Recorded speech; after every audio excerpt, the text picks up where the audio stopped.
Hi, is that Jeff? Yeah, I'm Jeff. And Jeff, is it? It's Kripal. Kripal. Okay. Yeah. That's good to know. For some reason I always thought it was Kripal. Kripal. Okay, Kripal it is. We have family that say cripple, and we have family that say Kripal, and in southeastern Nebraska it's Kripal. So you can't go wron. I'm gonna call you Jeff. Okay, Jeff's way better. Okay. It's really great to talk to you. I have been aware of you for a really long time, and I only really became immersed in your way of looking at the world recently when I read your brand new book, and I'm holding it up here so the readers or so the audience can see The Flip. Right. So I want to talk about this. It's just jam full of ideas about pretty much everything important. What it means to be human, about the role of science and philosophy and religion in the world today, the quest for the meaning of life. And it's a wonderful book. It's very personal and passionate and just filled with lots of stories and lots of really provocative ideas. But before we get into this, and by the way, there's a lot of overlap between our interests, which is one reason why I'm so glad to have discovered your work. And what I'm hoping we can do today is figure out where we overlap, and we definitely overlap in significant ways, and where maybe there's some distance between us. At least a little distance between us. Yeah. Distance is fine. Distance is good. That's right. We're all different. Yeah, diversity is good. But first, can you give us a sense of how you became who you are? You strike me as being a really 60s kind of person, but you're not really a 60s person. You're about, I think, 10 years younger than I am. I was born in 1953. Yeah, I was born in 62. 62. Yeah. Okay. So how did you become interested in, philosophy and religion and the meaning of life and all that stuff? It's a long story. I'll tell you the short version. I've told it many, many times, so some of your viewers will be bored already, but that's okay. So I grew up in this little farming community in Nebraska, southeastern Nebraska, called Hebron. I grew up in a German, Czech, Catholic family. About a third of the town was Catholic, about a third of it was Lutheran, and a third of it was everything else Protestant. Mm-hmm. I became super, super pious and anorexic when I hit puberty. Huh. And we didn't even have the word anorexia at the time. It didn't exist in the public culture until Karen Carpenter died in 1984 or whenever she passed. So this was in the 70s. I had been a really fairly good athlete, played all the sports, came from a very athletic family, and it's hard to be a good athlete when you don't eat. And so it was something of a crisis. If you would have asked that Jeff what he was doing, he would have said he was fasting. He was trying to be a saint. And I was very serious about that. Huh. And that continued all through high school.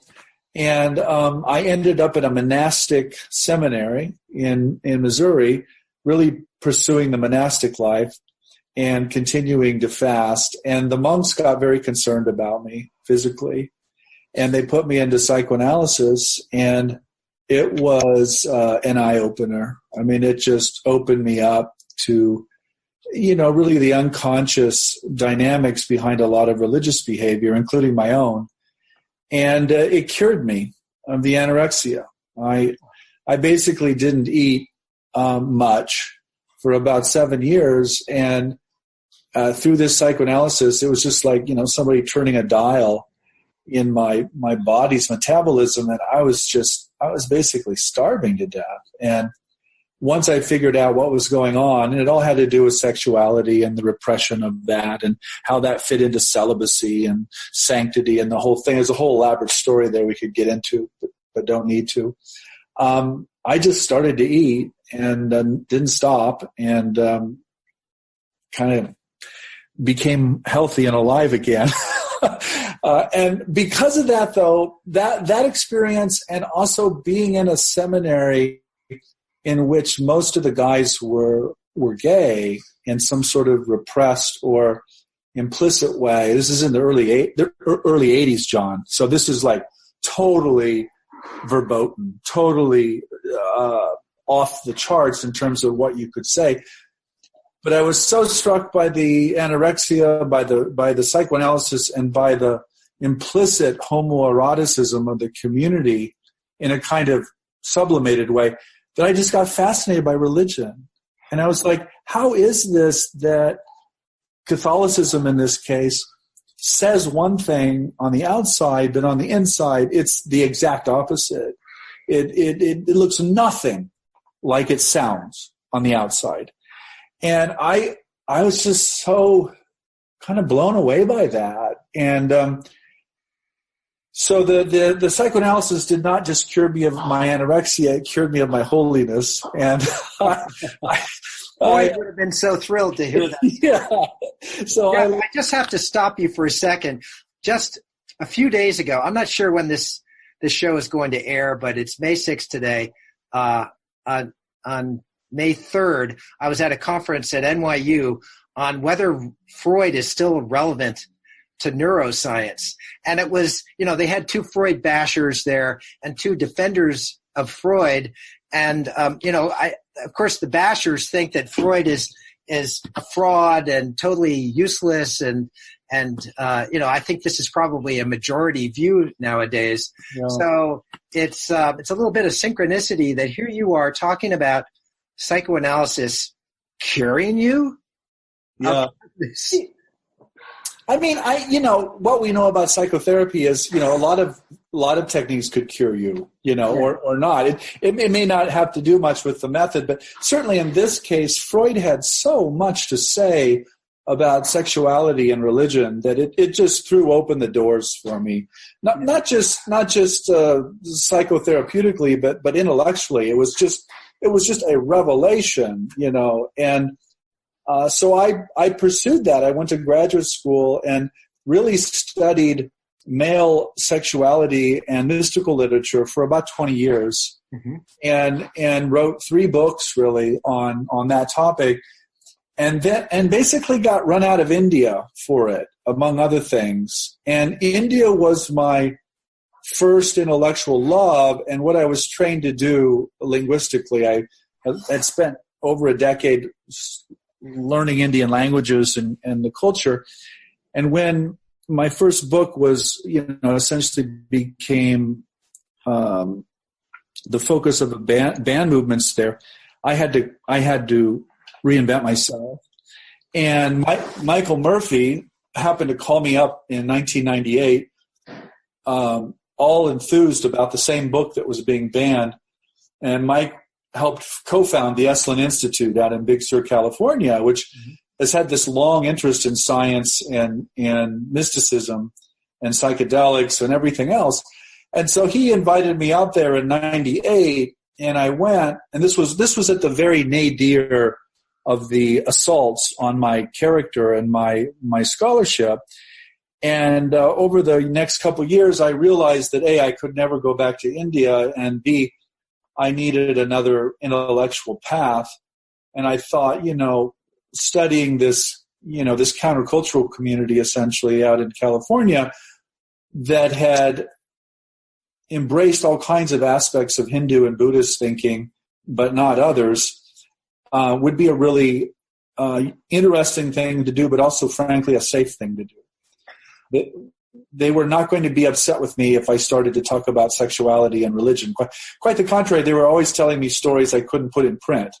And so, yeah, I hear the sex was not exactly taboo at Esalen. No, that's putting it mildly. And so that's what I did from about 2000 to 2007. I worked on essentially mystical currents in the American counterculture. And I think that's what you're hearing in my voice, or because I know all of those figures, all those authors, all those characters, and of course I am in deep sympathy with a lot of it.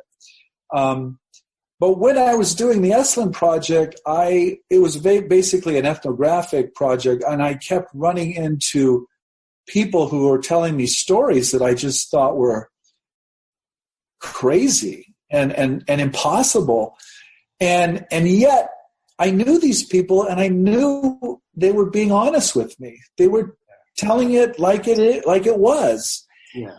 And I realized that, I had studied mystical literature for 25 years at that point, and I had no way of thinking about these experiences, and I just found that fascinating again. And I wanted to ask the question, why had the professional study of religion just sort of refused to think about anomalous or paranormal phenomena? And so I worked on that for about 10 years, wrote a book called Authors of the Impossible, which is really an intellectual history of the paranormal, and then a book called Mutants and Mystics, which is really about the paranormal experiences of artists and authors who create popular culture. And so that's kind of how I got into this zone. And when you get into that zone, what you realize very quickly is that the history of the paranormal is wrapped up with the history of science.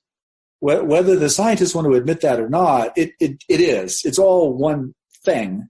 And there are all these boundaries and this table that people are trying to take things off of and put back on. I just got fascinated by what particular scientific writers and what particular religious authors, what they were willing to put on the table and what they wanted to take off the table. And that's kind of what I do now, is think about that problem of how intellectual elites in particular essentially become border crossing agents, right? They allow certain things across the border and they don't allow other things. And, but all those things exist and keep appearing in people's lives. And so that's really what I'm most interested in. That's great. I love that idea of being of intellectuals as border guards. That's a very powerful metaphor. I just want to go back, speaking of people who sort of enforce certain intellectual rules, go back to Freud. Was your early thinking about religious and mystical experiences, is it Freudian in the sense that you were trying to interpret it within a non-supernatural reductionist framework? I mean, religious experiences as sublimated sexual desire. I mean, I'm thinking of somebody like Sister Teresa. She's kind of the archetype of that. You read her mystical writings, and it sounds like she's having sex with Jesus or something. Yeah, she is. Did you see it? Is that how you saw mysticism? I mean, I know you don't see it that way anymore, but did you for a while? So not really. I mean, the Freud that I absorbed was through a Benedictine monk who was a psychoanalyst, and the Freudian thinking was used in a way that did not necessarily debunk the religious experience.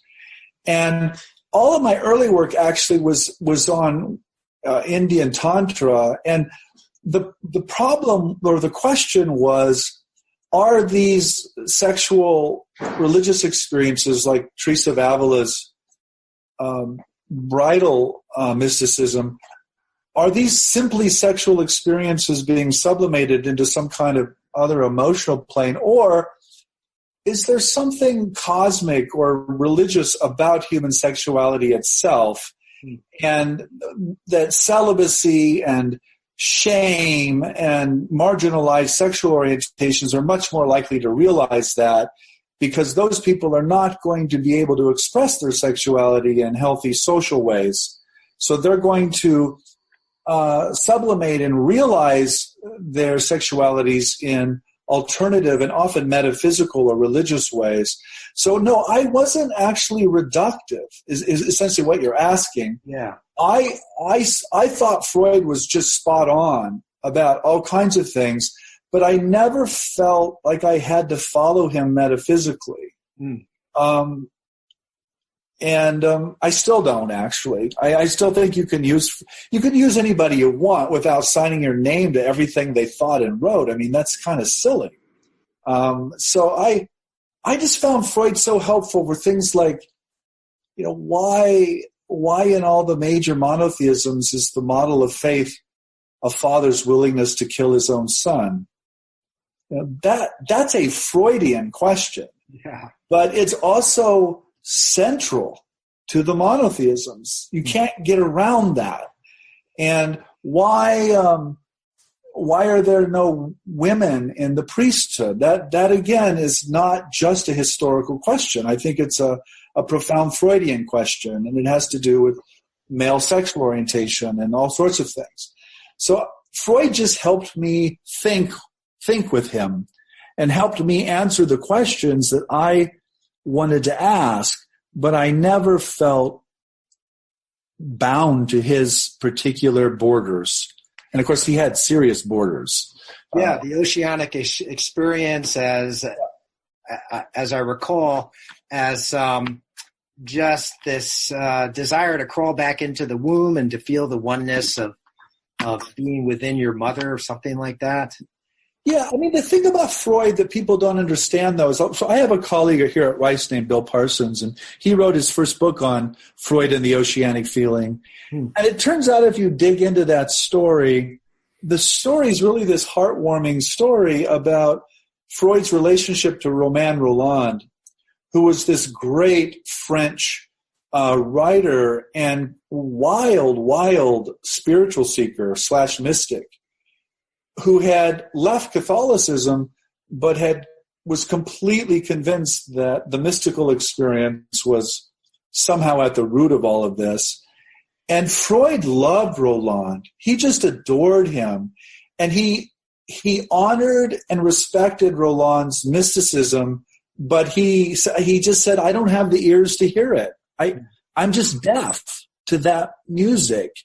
And so, I mean, I honor that. I think that's a really honest kind of response. And I think Freud's reductive instincts were honest too. I think that's just what he thought. And I can see that.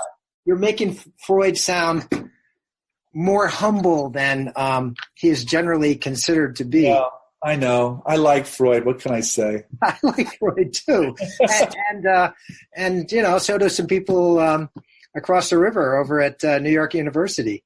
Well, should. I do want to just ask, even though your goal was not to have a reductive take on religion and mysticism, were you? Now you've alluded to this kind of blowback against one of your books, a book about Hinduism, I think. Yeah. And wasn't that because that book was seen as being overly reductive, or you were, attributing some kind of sexual dimension to Hinduism that bothered some Hindus? Is that the problem? Well, first of all, they never read the book.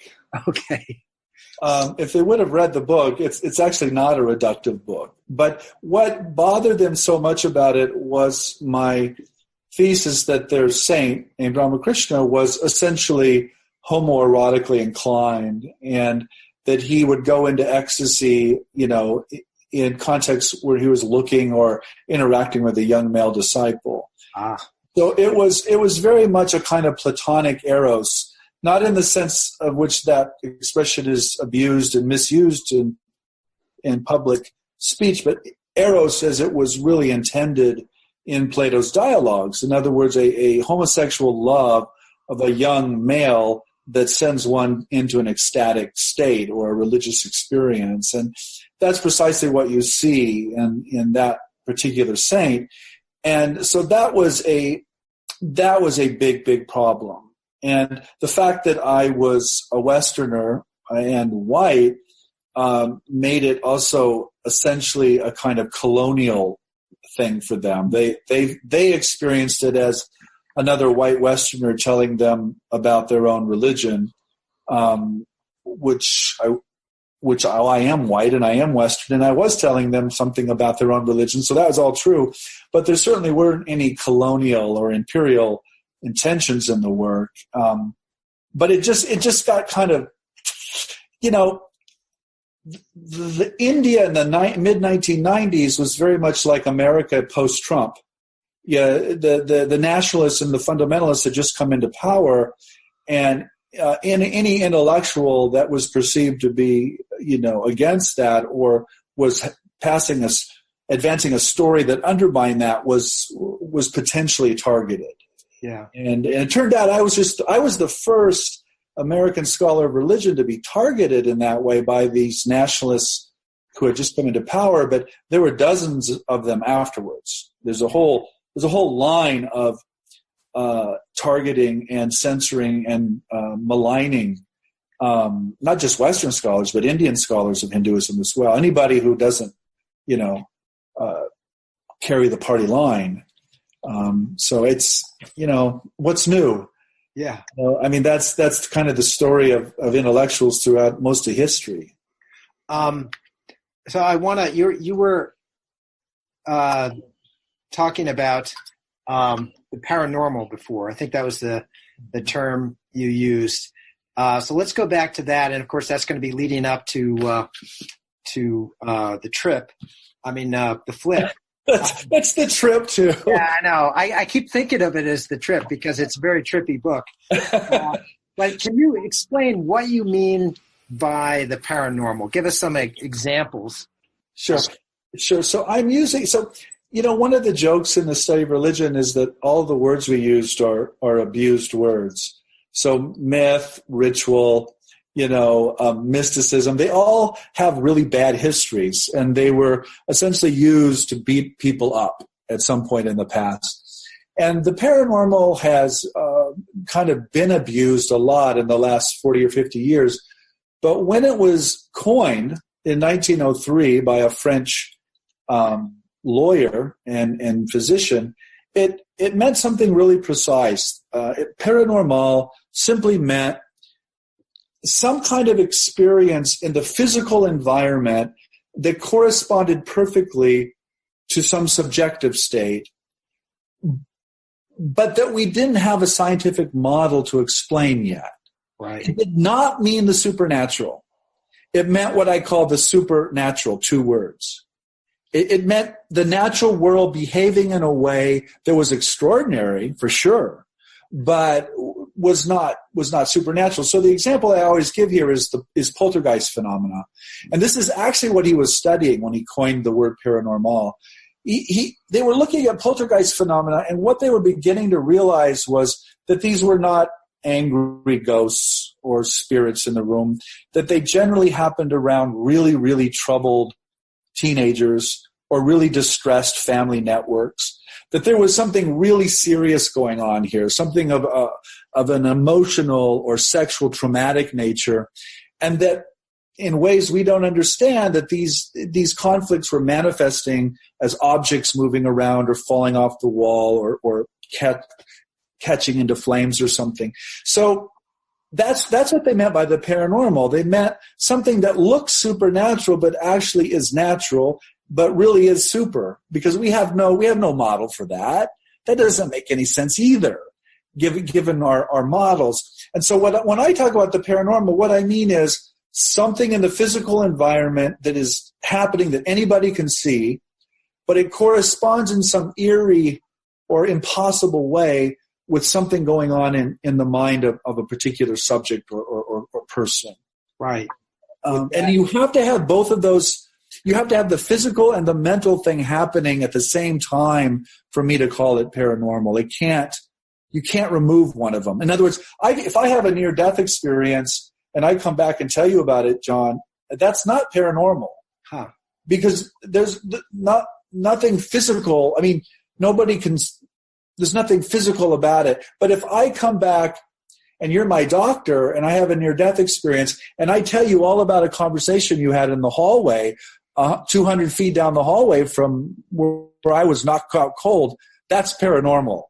Because you have an event in the physical environment that can be confirmed by a third party, and it does correspond to some extraordinary mental or spiritual state that a person is in at the time. Levitation?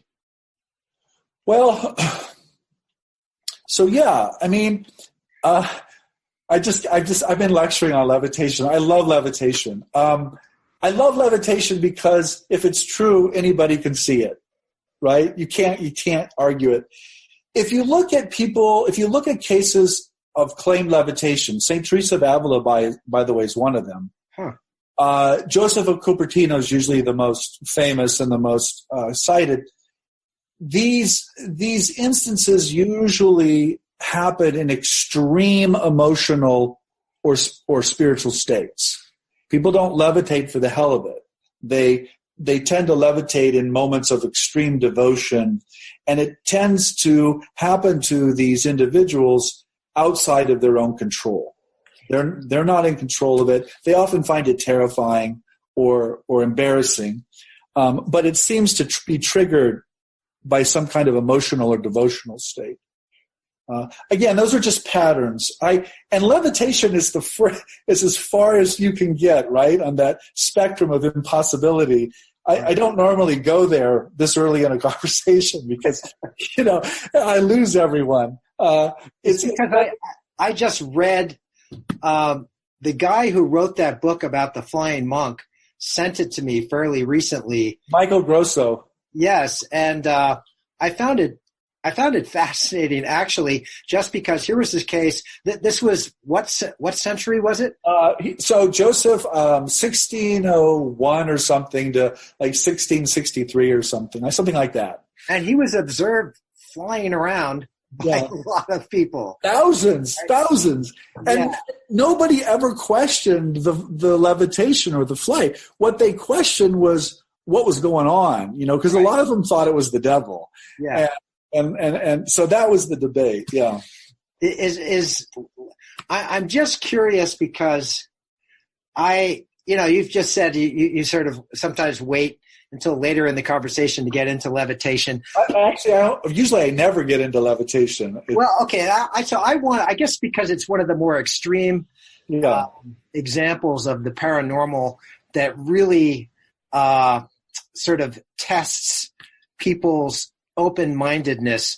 And I must say it tests my open-mindedness. I wonder if we could just have a conversation about, I don't know, and this is something, this is a major theme in your book about what we should make of these experiences. Let me just ask you this. Have you ever had yourself a clear-cut paranormal experience? Have you witnessed it? Have you been part of it yourself? Where does your own open-mindedness toward this come from? How much is it intellectual versus being very personal? So a lot of it's intellectual, frankly, John. I'll answer the question. I won't avoid your question, but let me say first that the reason I love this stuff is, to me, it's like a depth charge. In World War II, you'd drop a depth charge into the ocean, and it would blow up, and you would kind of know where the submarines are, and And so to me, these crazy, crazy phenomena help us to understand our own unconscious assumptions. And occasionally they'll blow up an assumption like a submarine. Sometimes they won't, but at least then we know where we stand. Yeah. We know where our borders are. We know what's on the table and what's off the table. Talking about ordinary, normal stuff, we don't really learn much about our own limits or our own assumptions. We only learn about those by talking about things we actually don't believe or we can't accept. So that's why I love this. It's an intellectual play for me in some ways. On the other hand, I've had a few of these, but I've received hundreds and hundreds and hundreds of stories from readers that I just find so moving and so powerful and so, at the end of the day, unanswerable. To me, it builds up. There's a kind of building up of a data set, no piece of which is is irreplaceable, but when you add it all up, the sense I get is that we're living in a world in which human beings are just so much stranger than we think we are. And I just find that a better world to live in. Yeah. I just do. And so for me, it's an aesthetic as well. But I'm not particularly attached to any of those, things. Like if we somehow could prove that Joseph didn't levitate, it wouldn't ruin my world. Right. But I kind of like the possibility that he did, because it's so upsetting to our assumptions. Go ahead. Well, I as you know, in this recent book of mine, Mind Body Problems, I interviewed a bunch of major thinkers in the realm of the mind body problem, who come at it from all these different points of view, and some of them have what I would call supernatural views. There's a Christian, there's a Buddhist, and probably the one who most tested my own skepticism, my own kind of narrow, although with some caveats, worldview is Stuart Kaufman, who's he's kind of a polymath. He's somebody who just thinks about the mysteries of existence, where we came from, and what forces generated us. And he told me a quite extraordinary story, which I recount in my book, in which his daughter was killed at a very young age. She was only 13 years old, and Kaufman had a vision of it before it happened. Yeah. And he feels that it was either precognition, or he thinks this is even more likely, he was reading the thoughts of his daughter. And he only started talking about it, this is back in the 80s. He only started talking about it after his wife, the mother of this girl, died. And he had been spending all this time trying to come up with a worldview, a kind of physics that would allow for and help and explain this paranormal phenomena. He also had gotten into spoon bending, and he said he had bent a spoon. And we actually appeared on, we did this show here on Meaning of Life TV, and Stu held up the spoon that he said he had bent. And I'm not sure how to, still when I think about this stuff, I guess I sort of feel, I agree with you that we're so strange, and life is just so weird, and there's so many inexplicable things. We're so far from understanding ourselves, and life is also so hard. It's hard. We suffer. Kaufman had overcome that, probably the worst thing that can happen to someone is the death of a child.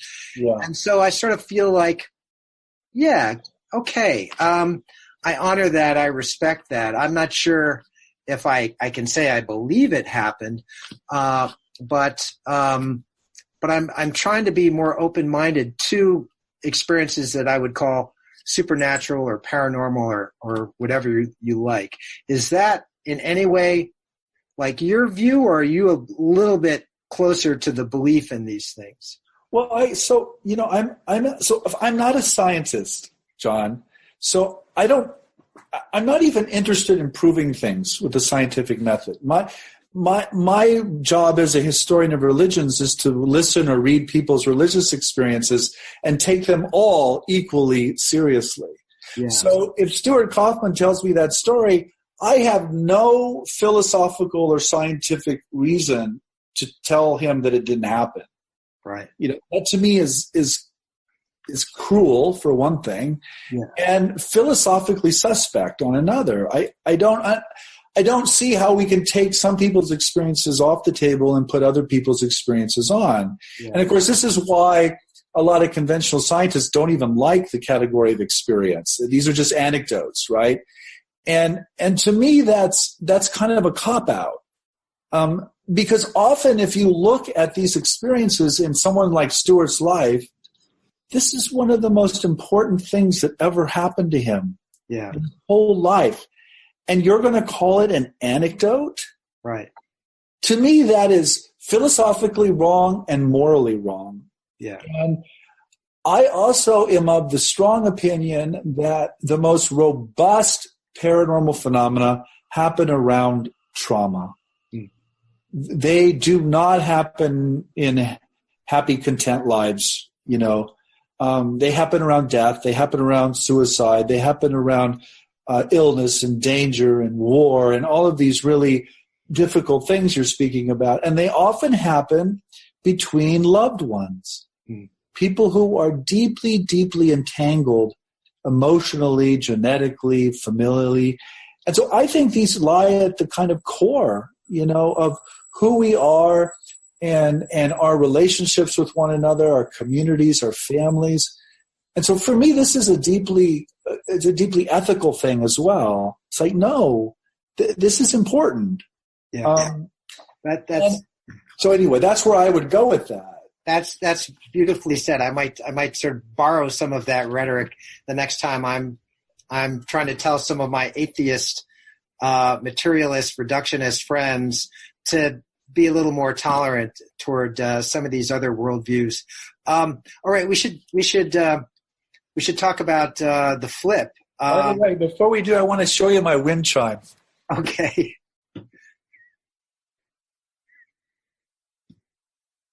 See, it's bent spoons. Oh, shit. That's great. Perfect. I think it's a new high point on Meaning of Life TV. So explain what you mean by the flip, first of all. Okay. Yeah, so let's go to your materialist, atheist friends, who are also my friends, by the way, John. I love these people. I have... This is not an anti-science or anti-atheist book. Yeah, we've got to be tolerant and open-minded toward them too. Well, because they actually have really good points. Yeah. I actually understand why they are atheists and materialists. I'm sure I'm perceived to be an atheist by most religious believers because I happen to find their images of God horrific and appalling. And I say that all the time. So I'm an atheist vis-a-vis their images of God. And I'm also a materialist in the sense of I don't want to live in a world without antibiotics and, anesthesia and all of these things that that's not what the flip is about. Right. What the flip is about is scientists and engineers and medical professionals who are rigorously trained in these modes of thought, and they confuse the success of technology or medicine or science with its materialist interpretations. And then something happens to them in life. They have a near-death experience. They take a psychedelic. A loved one knows instantly that they're in trouble. Something like what Stuart Kaufman described to you. Something like that happens to them, and they flip. And by flipping, I don't mean they abandon their science or their materialism. I mean they understand now that mind is as fundamental to reality as matter is. And the flip also is a metaphor that goes both ways. Again, it's not that they abandon materialism. It's that they see it as just one side of the coin now. And there's another side, the mental or consciousness, that is also fundamental.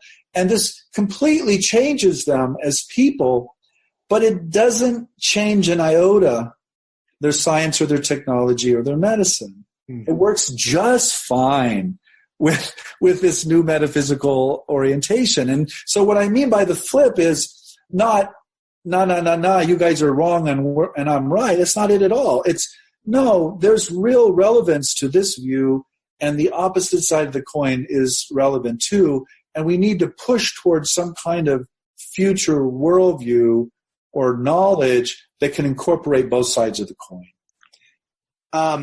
And this often comes about not as a kind of incremental intellectual realization from using reason and lots of reading and maybe arguing with other intellectuals. It can come in a flash, in an epiphany. Yeah. Yeah. And that's its weakness, by the way, John. Yeah. Because I can't explain, you can't reason someone to this. Like, this isn't a logical syllogism or a mathematical formula. You can't, it just doesn't work like that, And this is why, the book is also a plea for the humanities. When I think of the humanities, I often say, well, the humanities are, it's about knowing, it's about a form of knowing us that changes us. There's something deeply existential and transformative about it and you can be changed, of course, in the sciences or the social sciences, but there's something about the humanities that have this potential to really radically change who you are and how you think about the world. And I think that's kind of what I'm trying to get at with this book is some form of knowledge that isn't just abstract and objective and third person, but that is also deeply first person and life-changing. And you describe it, you have this term, a third way, where you describe it, you're looking at something that avoids the extremes of religious fundamentalism and what you might call, scientific fundamentalism, which is this ultra-materialistic point of view that we're just talking about. And the way I relate to that, and tell me if this is how you think about it, is what's characteristic of those two extremes of religious or scientific fundamentalism is that they are both fairly dogmatic. There's a lot of certainty involved. People in those positions, they're pretty sure how the world works. And I think you could just remove the word pretty there. Yeah.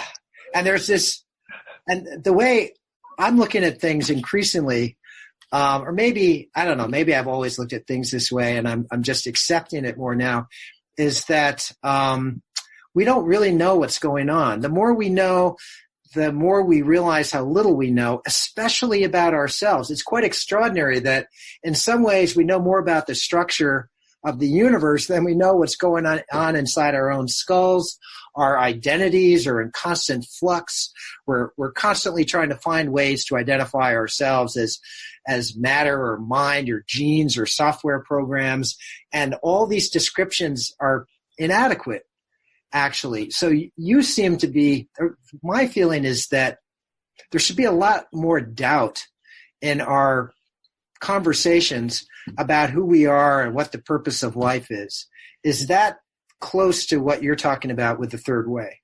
Well, yeah, but it's yes and no. I mean, it is that. Of course, it calls for more humility and more doubt and more play. But what I really mean by the third way is, the scientific. I think where the scientific method goes wrong is when scientists assume that it's the only way to know about the world or ourselves. It's perfectly fine as it is. It's a fantastic method. It produces all kinds of wonderful things. But to the extent we begin to assume that if you can't know something through the scientific method, it isn't real or it isn't true, I think we're in deep trouble. Yeah. And with religious ways of knowing, the problem where religious faith becomes, I think, pathological is when it becomes exclusive of all other forms of knowledge or all other worldviews as well. So the dangers of both of them is their exclusive claims to absolute truth. And the third way that I'm talking about is really it's a kind of attempt to split through them into something else that incorporates both of them but is neither one nor the other. And again, I don't know what that is, John. See that? Right. And I don't think we have to know what it is. We just have to sense that what we're doing now isn't working. And so there's this section in the book called How Not to Make Religious Fundamentalism Stronger. And essentially what I say there is, look, fundamentalism is a modern phenomenon for the most part. We know when it arose in the early part of the 20th century. It arose against really two disciplines. One was biblical criticism or the study of religion. the other was evolutionary biology. So the scientists and the humanists were in the foxhole together from day one. And if you want to make fundamentalism stronger, then keep pushing this meaningless, materialistic, nihilistic worldview. People will not take that, and they will fall back into these black and white, certainties. If you want to weaken it, start talking about science and the world in a way that is potentially meaningful, and that can give people meaning and value and a vision of what the human being is, that isn't just a moist robot or whatever image they have of us, selfish genes or whatever the ice cream of the day is, So I think there are real reasons that we're in the trouble we're in culturally, and I think it has something to do with intellectuals who have built these worldviews that are just frankly depressing. Let me tell you one of my concerns in this view, and this isn't a concern with your view. It's a concern with my own ideas about where science should go in the future, and about some trends that are happening right now. You were saying that you think that mind might be as fundamental as matter, and this could be part of this new worldview that you're talking about. Yeah. And lots of different examples of this out there right now. Some of them coming from physics, the sort of the foundation of the sciences. You've got the anthropic principle, which says, the universe has to be constructed so that we appear, because the universe has to allow for our existence, because otherwise we wouldn't be here to observe it. It's just, to me, it's a ridiculous tautology, but some people take it very, very seriously. There are various ideas coming out of quantum mechanics that suggest that consciousness or the observer plays some kind of fundamental role in the construction of reality. And this isn't just people on the fringe. This is John Wheeler, was this great physicist, who was one of the originators of that idea. One of the hottest theories in neuroscience now, integrated information theory. One of the proponents is Christoph Koch, one of the world's leading neuroscientists. He's another character in this book that I just wrote. The implication of that is that consciousness pervades the entire universe. Wow. The trouble I have with these is that it seems to me one of the great hard-won victories over human narcissism, for us to realize that we are not the center of the universe. That we're on this little speck of dust in one remote corner of the universe, in this kind of ordinary solar system around this humdrum star. And evolutionary biology also sort of put us in our place. And I'm worried that we're succumbing to that old self-centeredness and tendency to project ourselves on the universe and to say that this is all about us, when we make mind so important to reality. So I just wondered I guess I'm just asking for your reaction to that. Yeah, I mean, I share that concern, John, and I think that's totally spot on. I think, though, that if you look in the humanities and frankly the sciences too, the whole ecological or kind of post-human push, I wouldn't conflate mind with human mind, right? I mean, I have a dog here, Delilah. She's somewhere here. I'm not at all convinced that she's anything more than a furry human, And by that I don't mean that she's human. I mean that I'm also dog, and that we share something fundamentally the same, consciousness or sentience. It's not restricted to the human being. And I do think there's a lot of impulses in our modern world that are pushing us into ecological forms of thought that really break down that kind of anthropocentrism that you're really worried about. Yeah. On the other hand, let me say one thing to counter it. maybe we are the center of the universe. I mean, people do have mystical experiences of being God. Yeah. I mean, all of Christianity is based on such an experience or such a claim. But you can think about that not as if John or Jeff or in this case Jesus is God, but that somehow this cosmic mind can manifest through an individual human being in a way that maybe it can't manifest through Delilah. I think that's actually possible. And I want to leave that door open. And to me, that's a very attractive kind of possibility that I think could play in the broader culture in a way that the depressing ones don't or won't.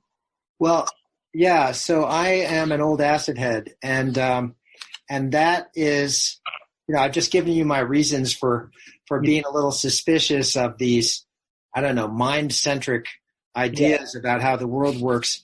On the other hand, I've had these experiences where everything really is mind, and where I felt like I was the mind that was creating the universe. And so I'm kind of suspended between these two poles. I guess this is a specific experience that I had back in the early 80s that I've written about in a couple of my I've read them. I've read the accounts. Yeah, and I'm still, after all these years, I'm still trying to reconcile these 2 points of view. One in which everything really is all mind, and in fact, it's just one mind that's a real head case with some real issues to work out, and then this other kind of scientific American brutal materialism, and I'm just like, I don't know, shuttling back and forth. And maybe I've just decided to surrender to myself and just say, it's all good. Somehow these two views they're not incompatible. I don't have to settle for one or the other. Right. And in a way, they're both complementary because the world is so strange that we need more than one point of view. But see, that's the flip, John. You could be on the back cover of the book. That's like perfect. That's a perfect expression of what I was trying to get at. Yeah, you defend pluralism and diversity in your book. Yeah. And that's also what you're encouraging, right? Yeah, well, it depends on what you mean by that. I mean, your articulation of a one mind isn't what.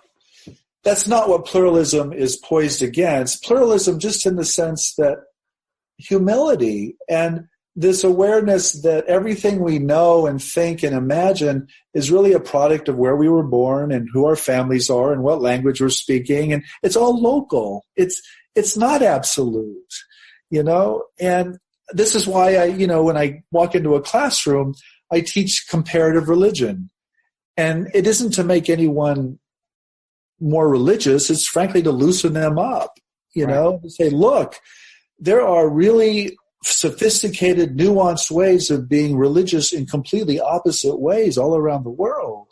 People are different, and you can't subsume all of reality in just this local set of stories you were told, because you happen to be born into this family instead of the one in Sri Lanka or Eastern China or indigenous Brazil, One of the things that I've told my students to try to encourage this kind of open-mindedness that we're talking about is to see their worldview.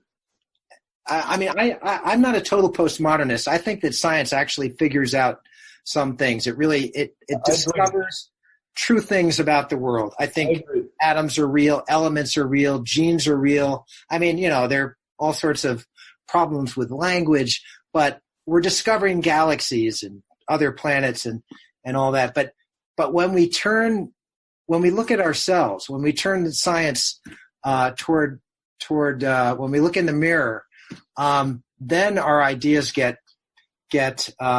really fuzzy, and they don't get a purchase in the way that they do on some of these external parts of the world.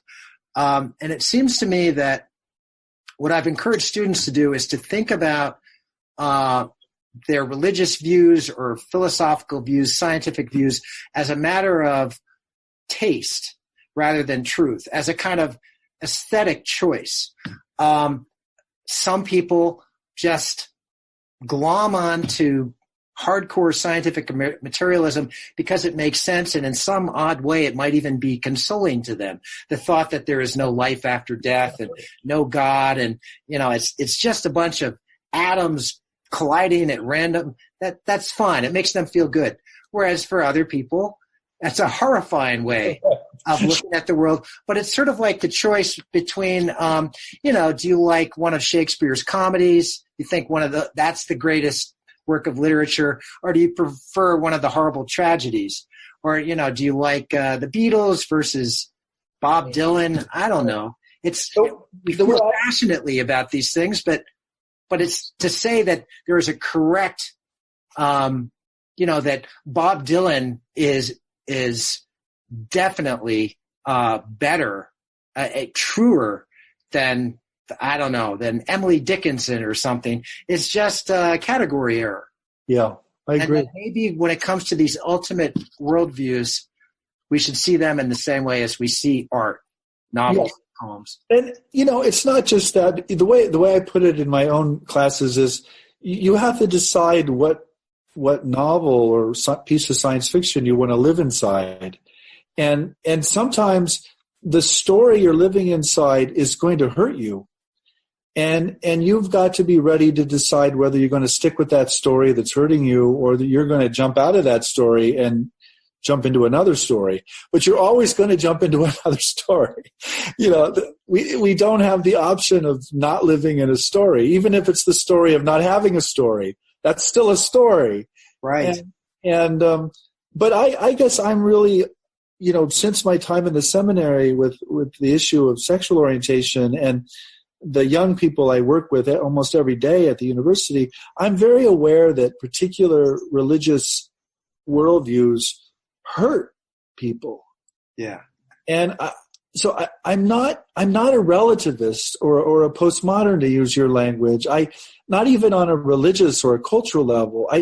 I think cultures and religions are really destructive on a lot of levels. And so I want to be able to criticize and reject religions and cultures, as well. I'm not a cheerleader for religion or culture. Quite the contrary. I think much of culture and religion is stupid and dangerous and damaging. And so how do we as thinking people, essentially dwell there? How do we live between stories and try to create something where at least our children and our grandchildren can not be harmed as much as we were or our ancestors were? Yeah, I think that's something that I'm struggling with now is how to be open-minded and critical at the same time. It's for me, it's been a tricky balance because it's something I haven't really been practicing for that long. I've been, for the most part, just a straightforward critic of various worldviews that I think are wrong-headed. And now I'm trying to say, let's just all be tolerant of each other, and life is hard, and go ahead and be a Buddhist or a Christian or an evolutionary psychologist. I also think we have to be deeply aware that not everybody has the luxury of sitting around thinking about these things. They have to live life, and they have to go to work, and they have to raise families, and they just need a world essentially given to them. But I do think that there's a role for strange people like us to step back and say, no, wait a minute. What is this doing to that kind of person, and why do these worldviews conflict, and why is there so much violence? And those are all legitimate too, and that's kind of what you're articulating. That's a good segue to my last question for you, which is this again is something that I've been struggling with lately. How are you feeling about the future of humanity? are you optimistic? Do you think we're gonna figure things out and overcome our problems? We're going to endure? So this is, John, we talked about this in our exchange for Bellevue Literary Press. I shared when I was a kid in the 70s, I was certain I wasn't going to live to see 40.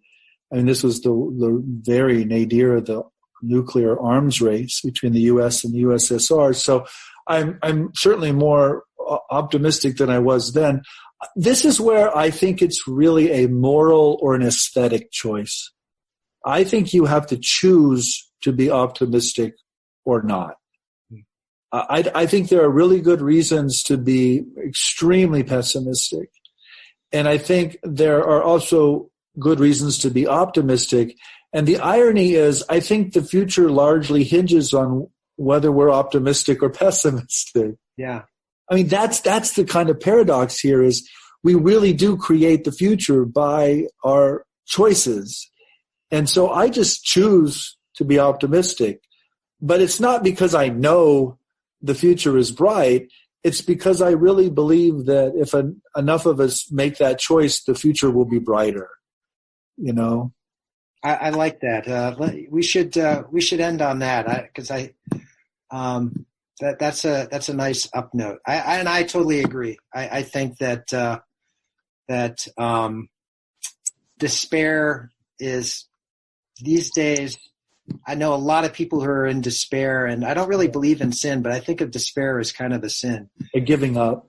Yeah. Yeah. Anyway, Jeff, it's been really wonderful talking to you.